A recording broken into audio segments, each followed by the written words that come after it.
দর্শক আসসালামু আলাইকুম। আজকে আলোচনা করতে যাচ্ছি যে বিএনপির ভারপ্রাপ্ত চেয়ারম্যান তারেক রহমান তিনি দেশে ফিরছেন না কেন, বা কবে ফিরে আসবেন, ফিরে আসতে তার এতটা দেরি হচ্ছে কেন, সেই বিষয়ে। মূলত 2024-এর গণ অভ্যুত্থানের পর যখন অন্তর্বর্তী সরকার ক্ষমতায় আসলো, তখন থেকেই কিন্তু বিভিন্ন মহলে আলোচনা যে বিএনপির ভারপ্রাপ্ত চেয়ারম্যান তারেক রহমান কবে দেশে আসবে।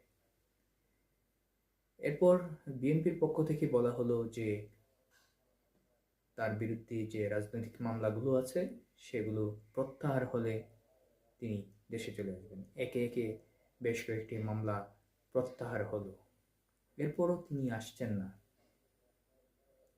কিছু মামলা রয়ে গেছে রয়ে গিয়েছিল, যেগুলো হয়তো তিনি আশঙ্কা করছিলেন পরবর্তীতে আবার যদি চালু হয়, সেই কারণে হয়তো তিনি দেরি করছিলেন। সেগুলো থেকেও কিন্তু তিনি বেকসুর খালাস পেয়েছেন।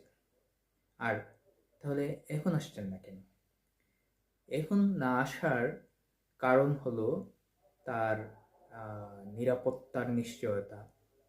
যদিও সরকার বলছে যে তিনি যে কোনো সময় আসতে পারেন, আসলে সরকার যথাযথ নিরাপত্তা ব্যবস্থা জোরদার করবে, নিরাপত্তার ব্যবস্থা করবে।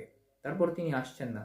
আসলে তিনি এখনো পর্যবেক্ষণ করছেন বাংলাদেশের পলিটিক্স। হয়তো নির্বাচনী তফসিল ঘোষণার পর তিনি দেশে ফিরবেন। আর তাছাড়া তিনি লন্ডনে অবস্থান করছেন, তার কাছে কিন্তু বাংলাদেশের পাসপোর্ট নেই। এখন তাকে আসতে হলে ট্রাভেল পাস নিয়ে আসতে হবে। কিন্তু ট্রাভেল পাস নিয়ে এসে আবার যদি কোনো কারণে ফিরতে হয়, সেখানে কিন্তু জটিলতা আছে।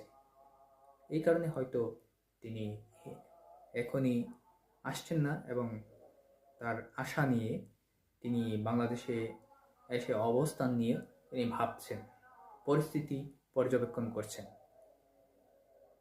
তিনি বাংলাদেশে খুব শিগগিরই হয়তো আসবেন, এসে পাসপোর্ট করবেন। তিনি কিন্তু বাংলাদেশের ভোটারও না, তাকে ভোটার হতে হবে।